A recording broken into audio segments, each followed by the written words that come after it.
Et bonjour à tous, bonjour à toutes, bienvenue dans ce nouveau numéro d'Avantinissa. On n'est pas du tout content de se retrouver aujourd'hui, je vous l'avoue, cette émission c'est un peu notre punition. La double dose après ce qu'on a vu au stade en direct il y a quelques heures. D'habitude on essaye d'avoir une règle qui est de ne jamais réagir à chaud. Là je vous avoue qu'on a envie d'expédier cette émission le plus rapidement possible, excusez-nous si on a envie d'être très très vite en vacances de cette OGC Nice à la faveur de la trêve hivernale. On va quand même faire le boulot, on va quand même revenir sur cette rencontre. Je ne sais pas s'il va y avoir beaucoup de choses à dire, en tout cas beaucoup de choses polies, mais on va essayer. J'ai le plaisir d'avoir avec moi Jérémy. Comment ça va Jérémy ? Salut Sky, salut à tous. Bah écoute, ça va, c'est compliqué cet après-midi. En plus, je crois qu'on est là pour parler de foot, mais bon, moi j'en ai pas vu cet après-midi, donc ça va être compliqué. Ouais, effectivement, on va essayer de trouver autre chose, peut-être gastronomie, je sais pas, botanique. Bon, on va trouver d'autres sujets plus intéressants, mais blague à part, accueillons aussi déjà Alric. Salut Alric, comment ça va ? Salut Sky, salut Jérémy, salut à tous. Écoute, je suis très très énervé, tu le sais parce qu'on est rentrés ensemble du stade et j'ai hâte d'expédier un peu tout ça et qu'on se défoule un peu. J'ai envie qu'on se défoule.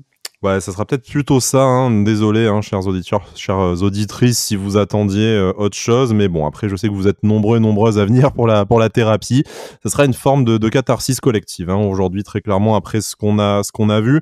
Messieurs, on a dit, tout au long de nos émissions, entre le podcast de la semaine dernière pour le championnat, et ce direct qu'on a fait sur Twitch avec Jérémy suite au match à Belgrade, c'était de façon victoire obligatoire ce week-end. Pire que ça. Déjà pas de résultat, pas de manière. Enfin voilà, c'est cataclysmique. Si on essaye de pas trop rentrer encore sur le contenu, pour rester vraiment du point de vue comptable, l'OGC Nice affrontait Angers 19e à la maison. On se débrouille pour perdre. Du coup, Angers revient à hauteur. On est 13e du championnat avec 2 petits points d'avance sur cette zone rouge. On est à une belle moyenne d'1 point par match. Qu'est-ce que ça vous inspire maintenant qu'on arrive justement à une première étape avec cette trêve internationale ? Moi j'ai une question, c'est est-ce qu'on serait pas à 3 défaites consécutives à domicile? Eh bien, c'est une excellente question. On va vérifier ça J'ai pendant que tu donnes l'impression ton avis. que oui en fait, en championnat. En championnat, oui, parce qu'il y a Cologne au milieu, mais en championnat, c'est exact. Voilà.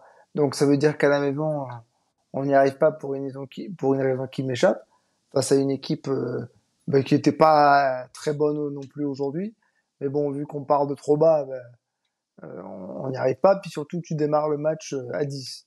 Donc ça devient plus compliqué. Non, mais je sais pas quoi dire à part que je suis énervé de pas avoir vu de football, surtout de pas avoir vu de révolte.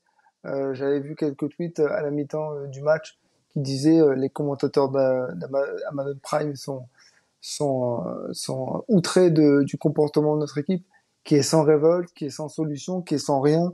Et ça, pour le coup, ne serait-ce que pour une question de fierté et d'amour-propre, j'aurais aimé qu'on le voie, quitte à ce qu'on devienne un peu bouché sur le terrain, mais il fallait qu'on montre autre chose. Et je suis très déçu que ça n'ait duré que l'espace de 10 minutes à la faveur d'un carton rouge côté Angers, quoi. Jérémy, c'est vrai que ce que dit Alric, alors football, on va forcément parler football, sinon l'émission ne sera pas très intéressante. Déjà que l'OGC Nice et la rencontre ne l'ont pas été. Mais là, on a dépassé le stade peut-être même de l'analyse tactique et du football. Là, on en est quand même à une question de comportement, d'attitude. C'est pas la première fois qu'on le dit, mais là, vraiment, ça nous a explosé au visage. Et ça a été probablement ce qu'on a vu de pire depuis le début de la saison à Nice. Oui, alors comme trop souvent depuis le début de la saison, c'est vrai que lorsqu'on débriefe les matchs, on a plus souvent tendance à parler de l'attitude et du comportement, de la motivation des joueurs plutôt que de tactique, ce qui est quand même très très dommage. Et bon, moi, je pensais qu'on avait quand même touché le fond, notamment avec les matchs contre l'AS Monaco, l'OM et Clermont. Et ben, il s'avère que pour moi, à mon sens, on a quand même réussi à faire pire aujourd'hui. Alors, à la faveur, on va y revenir, je pense, de ce carton rouge en tout début de match, ce qui pour moi n'excuse pas la prestation inqualifiable que l'on a vue cet après-midi. Justement, comme le disait Elric, en fait, ouais, j'ai les commentateurs sur Amazon plusieurs fois, il y a eu 2 fois fin de première mi-temps et début de seconde mi-temps où en fait ils essayaient vraiment de comprendre ce qui se passait. Ils disaient mais comment c'est possible que, en gros, que l'on ne montre rien. En fait, on ne montrait rien.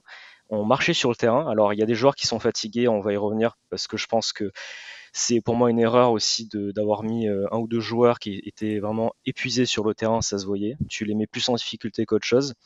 Mais je dis rien à certains, c'est juste pas possible d'avoir un tel niveau déjà, comment dire, d'être sportif et de montrer si peu sur un terrain.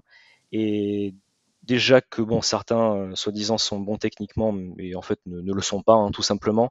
Et en plus ils mettent aucun engagement, donc en fait il y a rien.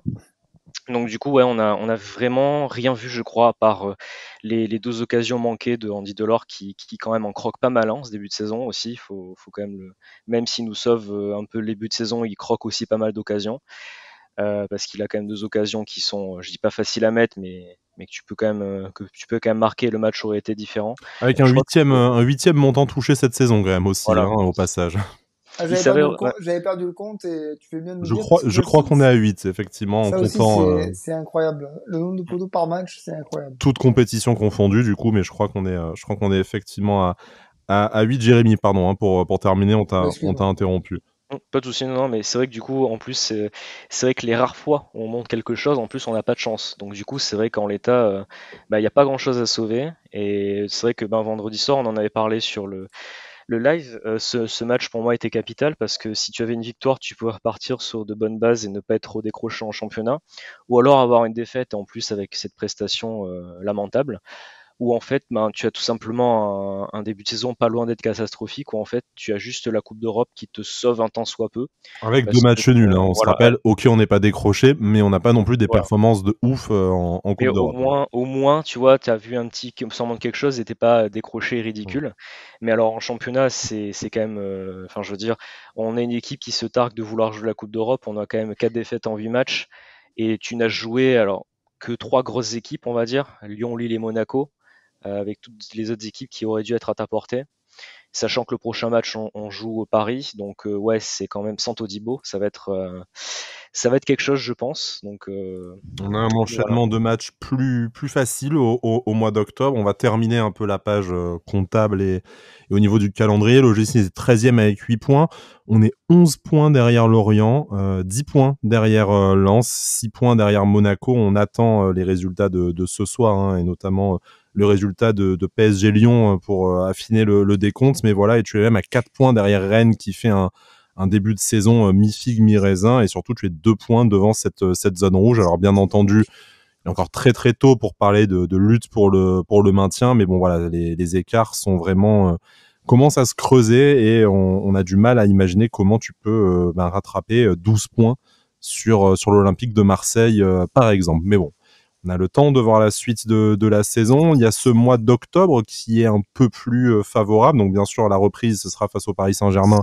On va pas dire que c'est favorable, mais après, tu as cette double confrontation face à Slovako. Et en championnat, tu as 3 Auxerre, Nantes, avant de recevoir le Partizan Belgrade. Donc en fait, sans dire que la saison va se jouer au mois d'octobre, mais si tu fais un bon mois d'octobre, tu as peut-être une chance de sauver les meubles avant la Coupe du Monde. Bon, on n'y est pas encore, messieurs. Parlons déjà de ce qui s'est passé cet après-midi. On va commencer forcément par ce qui s'est passé dès le début du match avec ce carton rouge, ou à moins que vous souhaitiez commencer par la composition d'équipe. Je ne sais pas si vous avez une préférence ou un sujet que vous souhaitez évacuer le plus rapidement possible. Bah, moi, déjà, j'aimerais commencer par un truc, c'est revenir sur ce que tu as dit là il y a quelques minutes. Peu importe en fait les adversaires que tu vas rencontrer au mois d'octobre, il faut déjà changer quelque chose à l'intérieur de ton équipe, dans ton effectif. Et je sais pas de quel ordre c'est, si c'est de l'ordre mental, si c'est de l'ordre physique, je ne sais pas. Mais il faut changer quelque chose. Parce qu'en fait, tu te fais battre par Angers qui propose pas grand chose, qui est catastrophique, mais comme tu joues à un de moins et que t'es pire qu'eux, bah t'as l'impression que c'est le Brésil en face. Mais c'est ça, d'abord il faut changer quelque chose chez toi avant de voir les adversaires. Aujourd'hui, on n'en est plus à dire non mais ça c'est notre portée, ça c'est trop. Aujourd'hui, tout le monde peut nous battre. Et ça c'est problématique. Voilà. Mais après, pour recommencer par rapport à la composition, ouais, en fait, peu importe la composition, ton match il est tué au bout de 10 secondes. Donc, Alors, bien sûr que ça a un impact non négligeable, mais parlons quand même vite fait des choix des choix de Lucien Favre. Moi, j'en vois un surtout sur lequel il faut peut-être lancer un mini débat. Bon, je sais déjà que Jérémy va rebondir sur autre chose, mais commençons. Il y a le choix de titulariser Marcin Bulka. C'était a priori, d'après ce que nous dit la presse, prévu pour jeudi en Coupe d'Europe sans ce mystérieux virus gastrique serbe. Là, il est aligné, donc on va parler de sa performance après, mais pour vous déjà, est-ce que c'est normal, logique, et est-ce qu'on doit y voir aussi peut-être un infléchissement dans la hiérarchie des gardiens? Non, c'est logique qu'il soit titularisé. Il devait jouer jeudi. Il a pas pu pour des raisons médicales. Donc c'est pour pas créer une espèce d'injustice ou de choses comme ça. Je pense que c'est pour lui rendre l'appareil du match qu'il a loupé jeudi. Après, il fait absolument pas un mauvais match. Il peut strictement rien faire sur le but d'Angers. Et après, il nous sauve quand même pas mal de situations lorsqu'on est en infériorité numérique. Donc pour moi, c'est pas une erreur. Et j'y vois absolument pas un changement dans la hiérarchie. Je pense surtout que c'était le fait d'un pondérable jeudi qui a fait que ça s'est inversé. Oui, je pense pareil. Je pense que c'était la titularisation de Boulka était prévue, comment dire, était prévue jeudi. Et bon là, ça n'a pas pu se faire. Donc du coup, c'était pour dire à Boulka qu'on comptait quand même sur lui et le faire jouer sur ce match-là. Après voilà, je pense pas que c'était une punition pour Schmeichel ou un inversement dans la hiérarchie. Je pense que c'était juste pour que Boulka ait son match. En plus, voilà, comme l'a dit Henry, qui fait quand même un bon match, il fait un super arrêt à un moment donné en première mi-temps avant le but où il ne peut rien faire parce qu'on prend encore une fois un but venu de l'espace. Donc c'était un peu, il pouvait pas faire grand chose. Donc non, sur ce point-là, moi la titularisation de Boulka m'a pas surpris plus que ça. Non, c'était attendu effectivement, mais bon, on va parler de ses performances de toute façon, et comme ça on parlera de la suite et de la hiérarchie à ce poste-là. Je crois qu'il y avait autre chose, Jérémy, hein, sans trahir un secret en off sur le choix des hommes dans le 11 sur lequel tu voulais t'exprimer. Bah, c'était sur les titularisations de Dante et Thuram. Alors bon, pour Dante, il s'avère qu'en fait c'est celui qui à 39 ans court le plus sur le terrain et montre le plus d'envie, donc bon, ça peut se comprendre. Et en fait, pour moi, Kefren Thuram, enfin le pauvre, hein, il s'est fait un peu tomber dessus sur Twitter et tout, mais le problème c'est qu'il a enchaîné tous les matchs depuis le début de la saison et je lui en veux pas, mais je comprends pas comment il peut être titulaire. Ça se voit qu'il est épuisé. Dès le coup d'envoi, il se fait prendre de vitesse par le joueur angevin qui part et qui après subit la faute, je crois. Il essaye, hein, mais quand tu es fatigué et que tu plus les jambes, tout simplement, tu peux pas. Donc moi, je comprends pas pourquoi il a été titularisé encore et pourquoi Lucien Favre ne le fait pas plus souffler que ça. Parce que pour moi, si tu mets un joueur qui est fatigué comme ça, tu le mets plus en difficulté qu'autre chose sur le terrain et il risque de se faire mal, il risque de faire des erreurs. Donc pour moi, c'est un petit peu un choix que je comprends pas trop.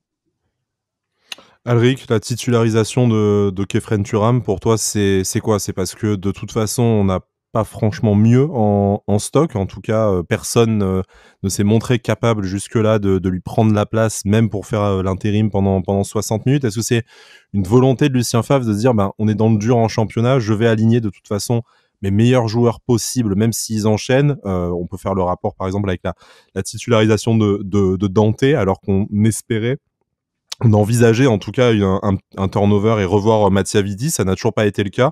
Comment t'interprètes cette titularisation de Kefren Thuram? Est-ce que pour toi c'est une erreur de Lucien Favre, tout simplement? Si on se dit on n'a pas mieux que Kefren Thuram à l'instant T sur le banc, je me pose la question de pourquoi faire rentrer Ross Barkley à l'heure de jeu puisque on n'a pas mieux. Ce que je veux dire, c'est que je m'attendais pas à ce qu'il soit titulaire, Ross Barkley, mais si tu vois que Kefren Thuram il est cramé au bout de 45 minutes, fais le sortir à la mi-temps, fais ton changement plus tôt, parce que le problème c'est que j'ai été très très énervé contre lui, mais contre tous en fait. C'est quand on récupère un ballon en position de contre-attaque, tout le monde marchait. Donc moi je veux bien entendre que c'est difficile d'enchaîner les matchs tous les 3 jours. Enfin, quand on est compétiteur et qu'on se bat pour se qualifier en Coupe d'Europe, c'est pour le plaisir de jouer tous les 3 jours. Donc à un moment donné, il faut aussi se mettre en condition. Pour Thuram, c'est plus compliqué parce qu'il a joué tous les matchs depuis le début de la saison. Mais je peux pas entendre qu'on n'a pas mieux que Thuram sur le banc.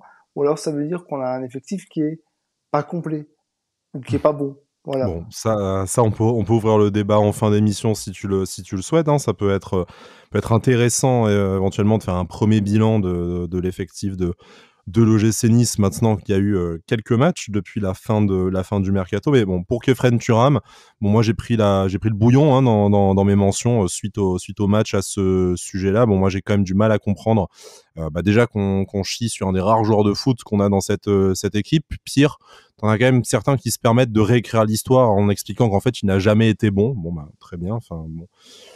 après, chacun son avis, j'imagine. Moi, je verrais aussi peut-être le problème de Khéphren Thuram aujourd'hui, c'est qu'on attend de lui que ce soit le meneur de jeu de l'OGC Nice, en tout cas qu'il distribue les ballons, qu'il fasse le liant avec l'attaque. Mais si tu n'as personne qui est capable de faire un mouvement, de bouger, de proposer une solution, c'est quand même vachement plus dur pour lui de faire son boulot, à moins de lui demander de dribbler les 11 joueurs adverses, mais ça me semble compliqué. Donc bien sûr qu'il est fatigué, bien sûr que sa performance cet après-midi n'est pas bonne, mais j'ai pas l'impression qu'il soit aidé en quoi que ce soit par ses coéquipiers, ni qu'on ait vraiment une meilleure solution sur le banc, parce que vous faites bien de le rappeler, il y a Ross Barkley, mais Lucien Favre expliquait que a priori il n'avait pas plus qu'une demi-heure dans les jambes pour l'instant.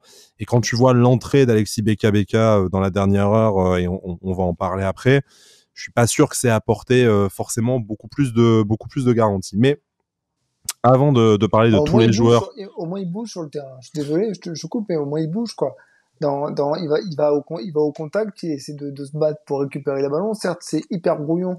Comme et après, il est pas capable de faire une passe à 2 mètres quand même. Hein. Après, moi, ça m'inquiète. Enfin, ouais, non, c'est clair. Mais c'est pas le seul. Hein, on en revient toujours au même débat. La question, c'est pas tant de savoir qui c'est qui court, parce qu'on n'a pas non plus une équipe d'athlétisme. C'est le ballon qui doit circuler, rapidement. Juste un petit truc avec Lucien Favre, on est quand même champion d'automne avec des milieux de terrain comme Younes Belhanda, Valentin Esric, Mathieu Bonnemer.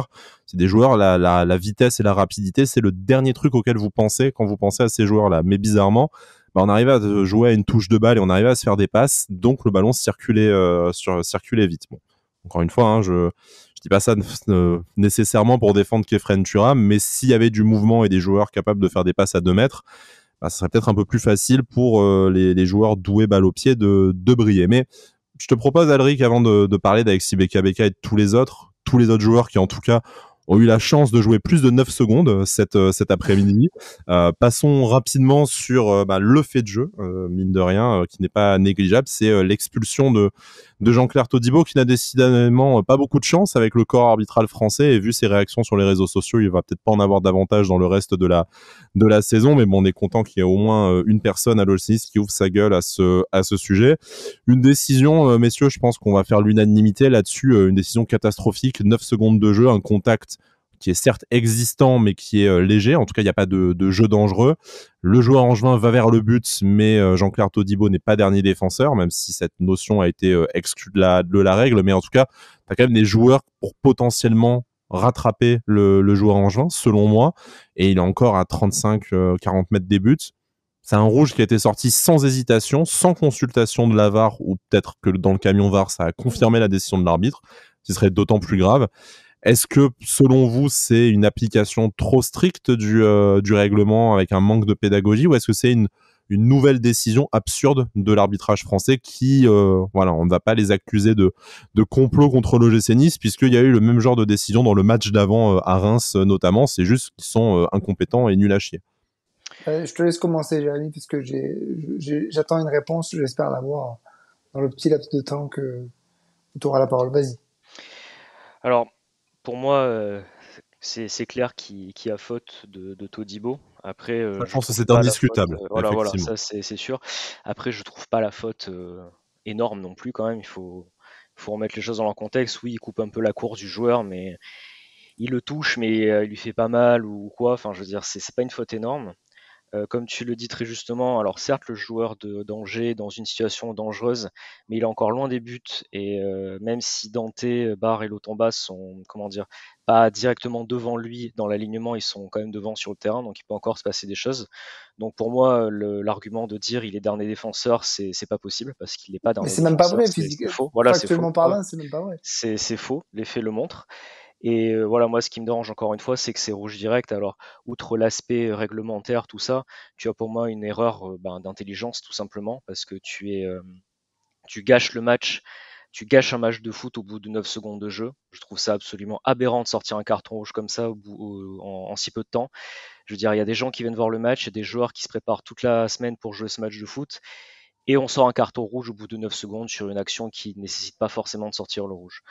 Alors c'est de toute façon à l'image, comme l'a dit Todibo sur Twitter, à l'image de l'arbitrage en ce début de saison qui est absolument catastrophique. Je veux dire, comme les prestations de l'OGC Nice, voilà, l'arbitrage est au même niveau, donc c'est dire le niveau de compétence.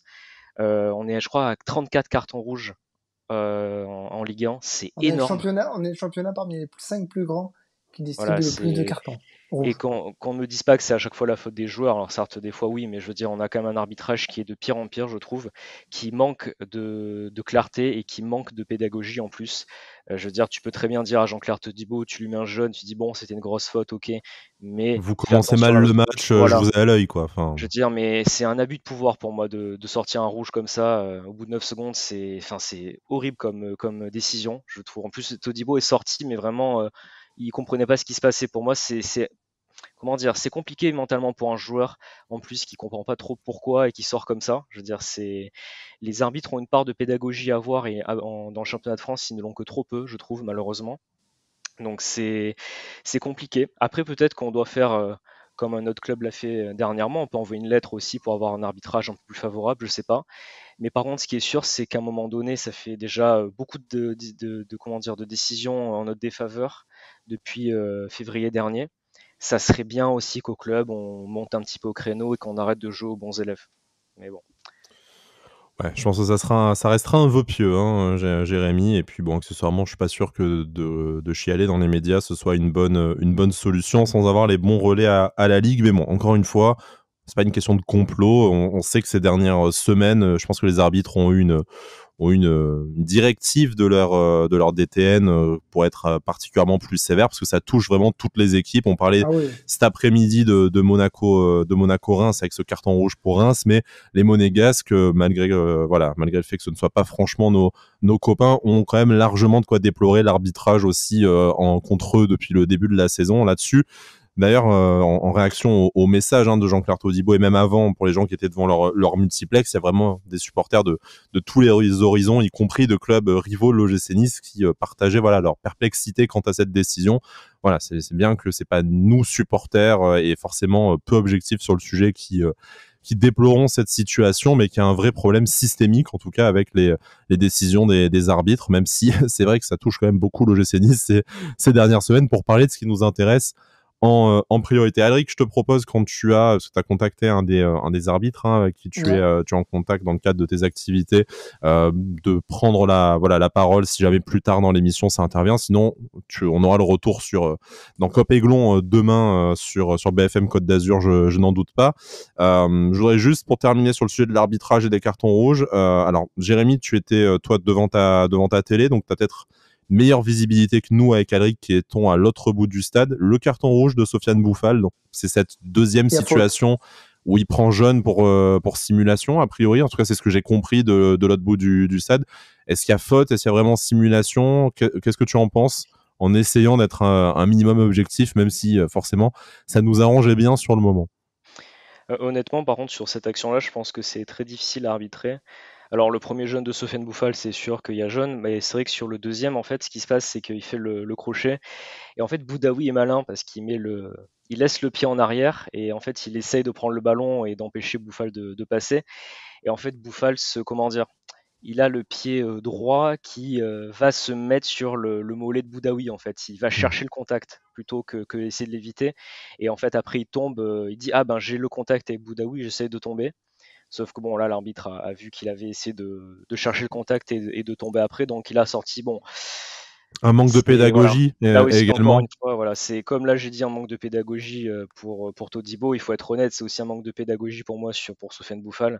Sortir un jeune direct comme ça pour simulation, sachant que le joueur a aussi un jeune, c'est encore une fois. C'est une mal application arbitré, stricte voilà. du Ouais, mais bon, là, je veux dire, règlement, mais on voit par exemple qu'Alric disait que pour lui il y avait faute. Bah, Donc même la nature de la simulation déjà est un peu sujette à débat. bah, tu sais, pendant qu'on fait l'émission, j'ai les replays sous les yeux, je regarde. Et pour moi, je comprends ce que dit Jérémy, il va chercher le contact, mais je trouve c'est un peu grossier, mais il y a contact parce que Boudaoui a quand même la jambe en arrière et il sait très bien qu'au bout d'un moment il va le toucher. Donc ça m'aurait pas, j'aurais trouvé ça scandaleux au stade parce que j'en pouvais plus. Mais ce que je me dis aussi, c'est que quand il a sorti, parce que de la même manière que Todibo, il a absolument pas réfléchi. Enfin, il a sorti le jaune et le rouge, mais sans réfléchir et sans hésiter surtout. C'est ça qui est inquiétant. Je regardais deux, trois collègues que j'avais avec moi, et je leur ai dit, il attendait que ça. Il attendait que ça sentait la compensation. J'étais en train de me dire, en fait, que peut-être qu'il avait vu les images à la mi-temps, de son premier carton, il a dû se dire, ah, merde, peut-être que j'ai merdé, et qu'il a fait de la compensation, parce que clairement, il y a des cartons en juin qui ont été sortis, certains justifiés, d'autres peut-être un peu moins, mais qui ont toujours été sortis comme un cow-boy. En fait, c'est ça que je reproche à l'arbitre, c'est que peu importe sa décision au final, c'est qu'il n'y a pas un temps de réflexion. Tout de suite le cow-boy, carton rouge direct. Et le problème du carton rouge de Todibo, par exemple, c'est que comme c'est un rouge direct, il risque de prendre 2 matchs. Et en plus de ça, il a ouvert sur les réseaux sociaux. Alors, Voilà. Et comme il l'a ouvert sur je les ne vais réseaux, pas il lui pourrait peut-être reprocher prendre parce 6 que. matchs.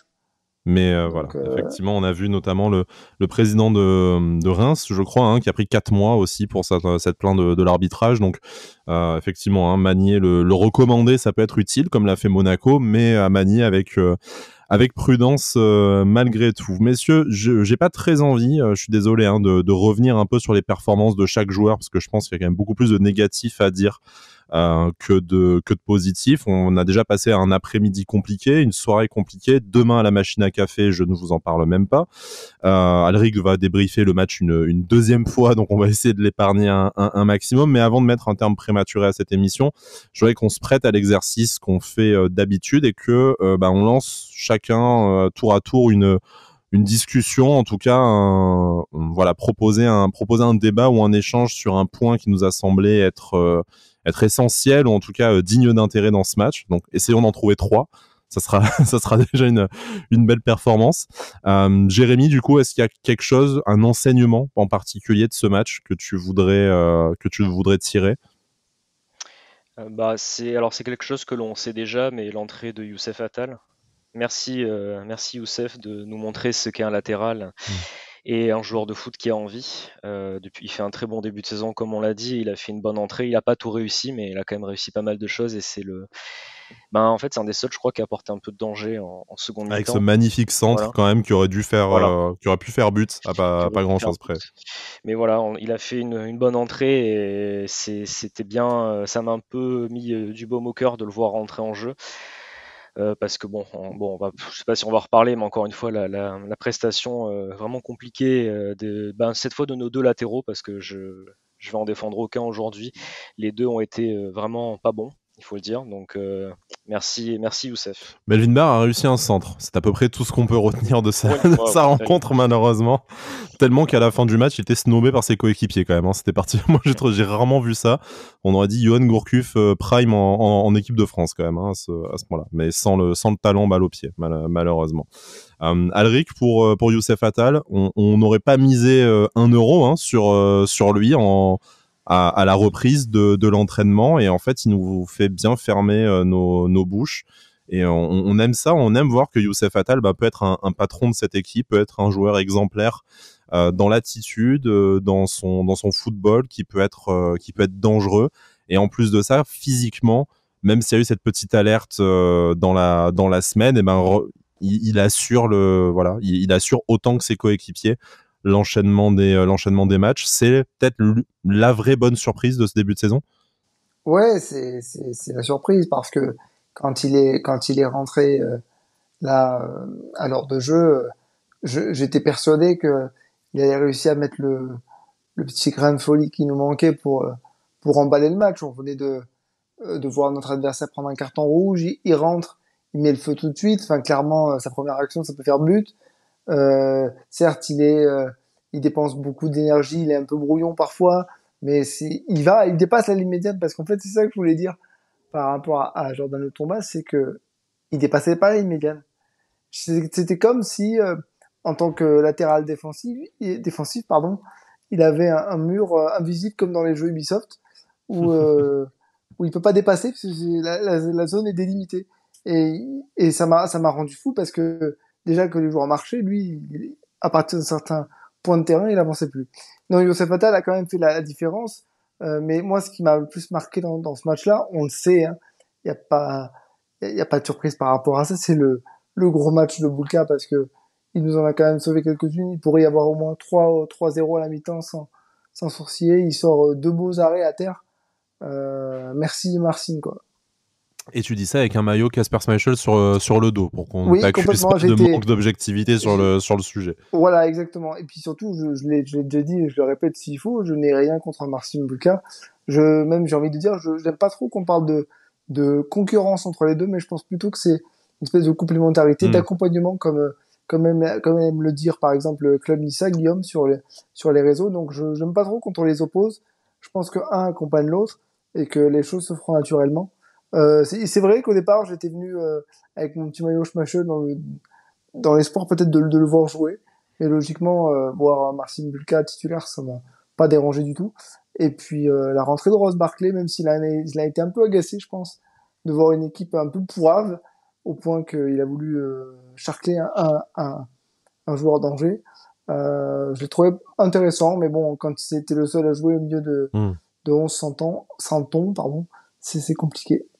Effectivement, hein, je pense qu'il va rejoindre le club des dépressifs avec 3 mois à l'OGC Nice, comme on en a connu pas mal ces dernières saisons. Bon, pensez aussi pleine de sympathie pour les 40 étudiants danois qui étaient venus au match pour voir jouer Casper Schmeichel. Donc voilà, ils auraient peut-être pu voir jouer Sorensen. Lol. Mais bon, c'est pas grave. Pour moi, bon, je vous avoue vu qu'Alric en a profité pour évoquer 2 sujets, je vais faire pareil. Je vais faire quand même un sujet positif. Je voudrais souligner encore l'énorme match de Mario Lemina, et cette fois un poste qui n'est pas le sien. Je veux dire quand même, ça c'est la définition aussi d'un guerrier et d'un joueur toujours prêt à rendre service. Ça sera peut-être jamais un génie du ballon, mais en attendant, on a vu quand même tout l'apport de Mario Lemina sur les 2 dernières rencontres, et franchement là, ça avait tout du casse-gueule et du match piège, mais il s'est très bien accommodé de cette nouvelle fonction. Alors, je n'irais pas jusqu'à dire que ça serait une doublure satisfaisante à Jean-Claude Todibo. C'est une solution pour comme certains essayaient de nous vendre Pablo Rosario à ce poste-là, mais en tout cas, c'est bien de voir que quand tu as la foudre qui tombe sur toi, tu as quand même des joueurs qui arrivent à répondre présent. Ce n'est pas le cas, par contre, d'un autre joueur sur lequel j'aimerais quand même ouvrir un débat. On va dire que je m'acharne, mais je suis vraiment très préoccupé par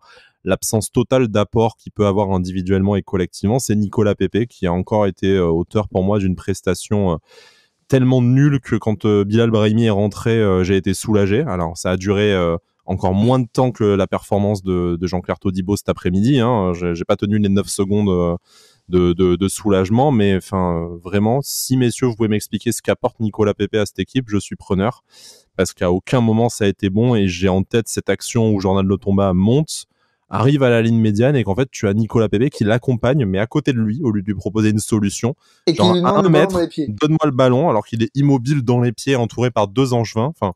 Ça m'a rendu complètement fou. Alors je veux bien que, si j'excuse Kefren Turam pour le manque de mobilité de ses coéquipiers, je veux bien excuser Nicolas Pepe également, mais lui en tout cas n'a jamais proposé de solution.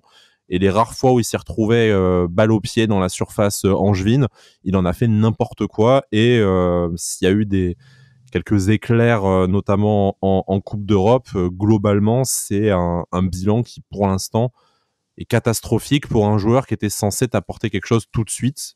Là, j'en viens même à me dire que à part son salaire et son statut, je ne vois pas une raison pour lui d'être toujours présent dans le 11 de l'OGC Nice. Rassure-toi, on lèvera pas l'option d'achat, il y en a pas. Mais, oui, bon, on va essayer de se contenter de ça.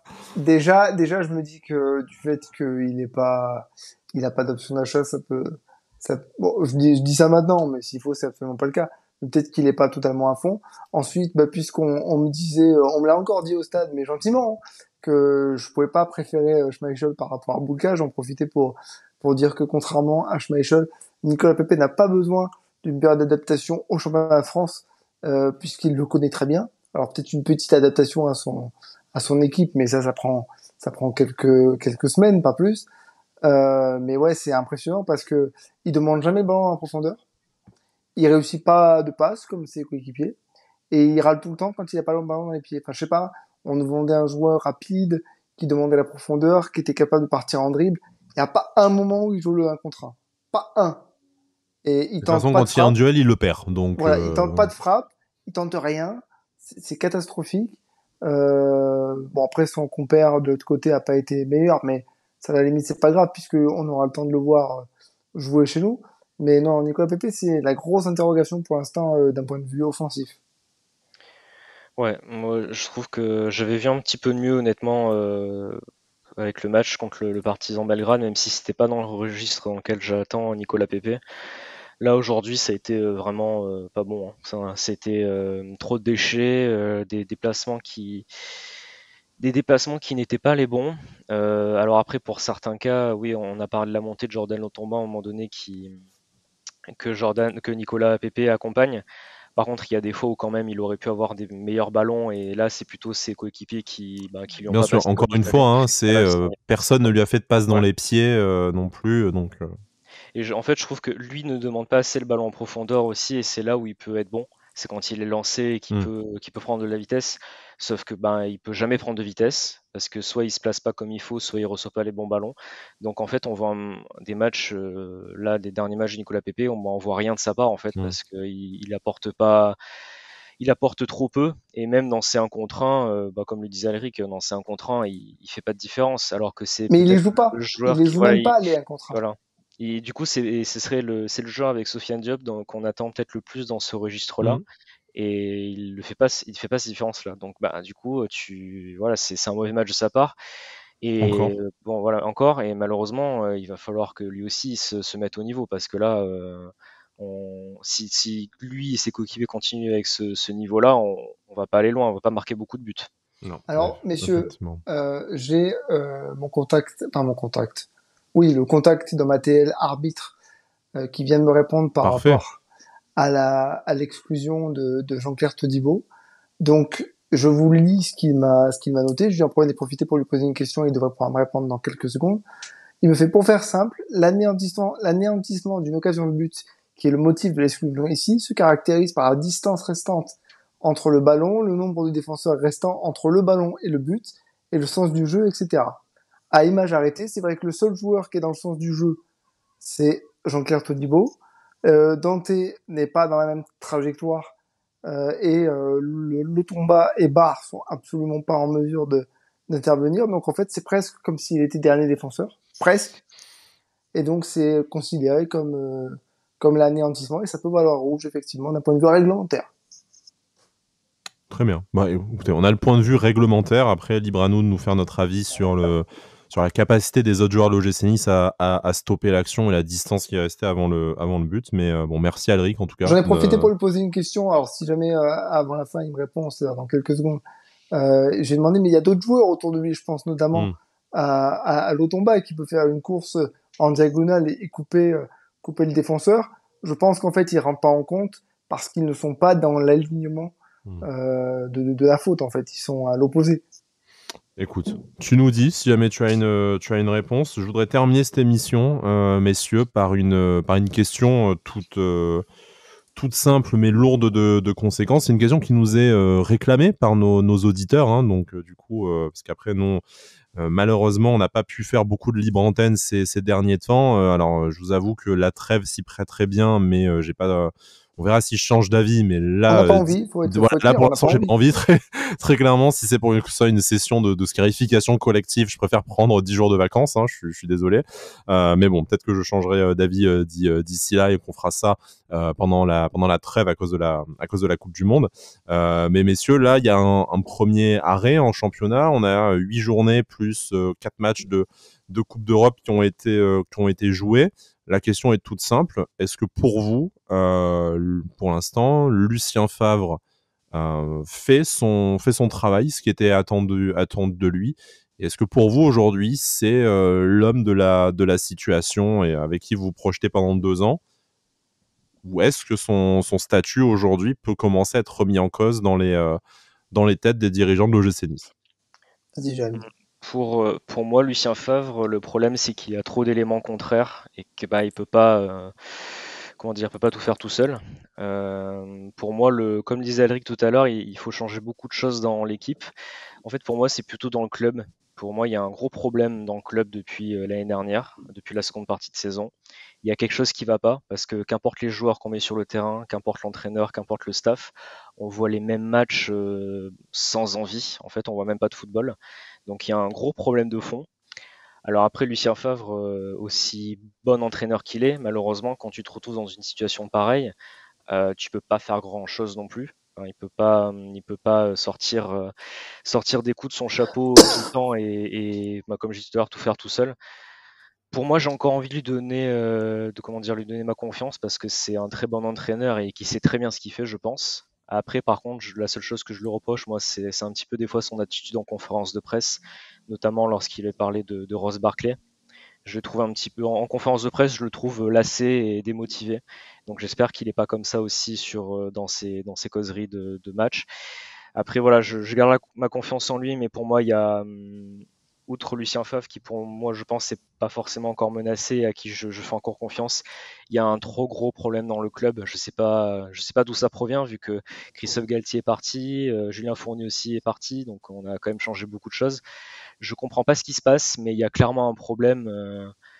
Tu peux mettre les joueurs que tu veux, prends les joueurs que tu veux, on a quand même recruté de très bons joueurs, ils arrivent, ils montrent rien ou pas assez. On a quand même fait venir un très bon entraîneur, on voit pas de foot. Il y a quelque chose qui se passe, je sais pas ce qui se passe, mais il va falloir que ça change parce que sinon on va droit dans le mur, petit à petit. Alric, est-ce qu'on panique tout de suite ou est-ce qu'on se laisse tranquillement jusqu'à la Coupe du Monde? J'avais dit qu'il fallait faire un premier bilan à la première trêve internationale. Je me souviens, c'est pour ça que je me permets de le On y lancer. est. 4 défaites en 8 matchs. Si tu perds un match sur 2, c'est quand même pas rien. C'est assez significatif de ton début de saison qui est raté. Tu es 13e, tu es déjà à 5 points de Lyon et à 6 points de Monaco qui sont respectivement 5e et 6e. Ça commence à se creuser, mais surtout au-delà même du l'aspect comptable, parce que c'est une chose. Dans le jeu, tu n'as aucune certitude. Tu n'as aucune certitude. Ouais, comme l'a dit Jérémy, dans l'attitude de il y a quelque chose qui va pas. Est-ce qu'au sein du club il y a un problème? Probablement, parce que je peux pas croire que tu n'arrives pas à motiver tes joueurs dans un match de foot, ou alors du moins je sais pas ce qui fait qu'ils n'apparaissent pas motivés en tout cas. Parce que je me souviens d'une phrase que j'avais entendue un jour, c'est tu ne renvoies pas aux gens ce que tu penses renvoyer. Donc les joueurs peuvent te dire qu'ils sont motivés, qu'ils vont travailler, qu'ils vont être à fond. Ça se voit pas vraiment. La vérité, c'est que on les voit marcher sur le terrain et à aucun moment, à part peut-être Youssef Fatal, on voit de l'envie et de la détermination. Pour répondre à la question, parce que je l'ai vu passer sur Twitter, par un compte que j'aime pas beaucoup, mais peu importe. Ouais, on n'aime pas les gens de toute façon, ça se saurait. Voilà, c'est le compte Footballologue qui pose la question, est-ce que Lucien Favre doit-il être licencié de son poste d'entraîneur? Déjà que c'est le merdier, si on commence à rajouter de la merde, c'est pas cool. Et j'en profite parce que j'ai eu une réponse de mon copain arbitre. Alors garde la main. Donc je garde la main. J'avais posé la question, est-ce que les joueurs qui sont autour de Todibo rentrent en compte? Il me dit oui, ils le sont et il faut considérer. À juste titre, selon moi, ils ne sont plus concernés par l'action. D'où l'importance pour nous de juger à l'instant T où nous sifflons pour caractériser ou non l'annulation d'une occasion de but. Donc comme je le sentais, les joueurs autour de Todibo rentrent en compte pour savoir si ils peuvent intervenir sur l'action. A priori non, parce qu'ils sont trop loin, ça me semble plutôt logique. Scandaleux quand t'es supporter, mais logique quand on parle d'un point de vue réglementaire. Et donc, logiquement, l'arbitre l'a expulsé. Moi, ce qui me dérange, et bon, on va pas continuer comme ça, mais ce qui me dérange, c'est plutôt le côté instantané, qui rend le truc hyper choquant. C'est, on vient à peine de commencer, bam, carton rouge. Voilà, c'est juste ça. Après, d'un point de vue réglementaire, je fais confiance à un arbitre de son état, donc il n'y a pas de souci par rapport à ça. Puis à froid, je peux comprendre l'explication. Et puis pour revenir pour Lucien Favre rapidement, je pense que c'est encore l'homme de la situation, mais le problème n'est pas de sa compétence. Si problème il y a dans le club, il n'est pas entièrement de sa compétence. Ouais. Donc il pourra faire tous les changements qu'il veut. Je veux dire, même un Ross Barkley qui a beaucoup de talent et qui nous a montré face à Ajaccio qu'il avait du ballon. Là aujourd'hui, il a eu beau mettre de l'envie et chercher des solutions, il a que des mecs qui bougent pas autour de lui. Donc le coach, il a beau mettre en place tous les systèmes qu'il veut, si y a personne qui respecte rien, ça devient compliqué. Effectivement, on va creuser pendant cette trêve, mais on sait, sans révéler un méga secret, que a priori, dans les entraînements, dans l'organisation du staff, ça coince un peu. Peut-être manque-t-il quelqu'un. Bon, je ne vais pas. Allez, si je me fais le petit plaisir. Sinon, Pep Urcea est disponible. Mais voilà, blague à part. Et tu le connais bien. Hein, et je le connais, ouais, bien sûr. Pour conclure, messieurs, merci Alric de nous apporter l'explication d'un arbitre. Ça va encore une fois dans le sens de ce débat qu'on a déjà apporté la saison dernière. Si on avait les explications des arbitres, on pourrait au moins ne pas les partager. Mais ça serait un peu plus facile, un peu plus, on les accepterait un peu plus sereinement. En tout cas, il y aurait peut-être matière à discuter, à parler de football plutôt que de parler de bobo aux fesses. Donc bon, ça c'est toujours pas d'actualité. Hein. On sait qu'il y a une évolution des lois FIFA qui est nécessaire, ne serait-ce que pour sonoriser les arbitres. Mais bon, voilà, encore une fois, comme tu le disais, je crois, Jérémy, en tout début d'émission, là, ça fait vraiment abus de pouvoir quand c'est dégainé comme ça, sans explication, sans contexte, et puis voilà. Messieurs, c'est les vacances pour nous. On reprend après la rencontre face à Paris, donc début octobre. On a 2 petites semaines devant nous pour essayer de nous remettre de nos émotions de ce début de saison de l'OGC Nice. C'est cool, on va reprendre pour une défaite. Voilà. Effectivement, on va peut-être reprendre dans la zone rouge, mais bon, on n'y est pas encore. Essayé de profiter de ces 15 jours-là. Si ma foi vous aimez le football international, n'hésitez pas, même si je pense que ça sera tout aussi douloureux. Sinon, on se retrouve très bientôt pour la suite de la saison de l'OGC Nice, une saison toujours européenne pour l'instant, et un mois d'octobre qui sera définitivement capital pour la suite de la saison. Et ben, mine de rien, même avec ce que j'ai vu cet après-midi, j'ai déjà hâte d'y être. Je pense que je dois être masochiste, malheureusement. Jérémy, Alric, merci beaucoup de m'avoir accompagné. Merci, chers auditeurs, chères auditrices, d'avoir été aussi nombreuses et aussi fidèles, surtout depuis ce début de saison. La saison pour nous, depuis fin juin, elle a été effrénée et longue. Je vous avoue qu'on savoure un peu ces 15 jours avec envie. Mais voilà, on se retrouve très bientôt pour parler de tout ça. Et d'ici là, Issa Nissa. Issa Nissa.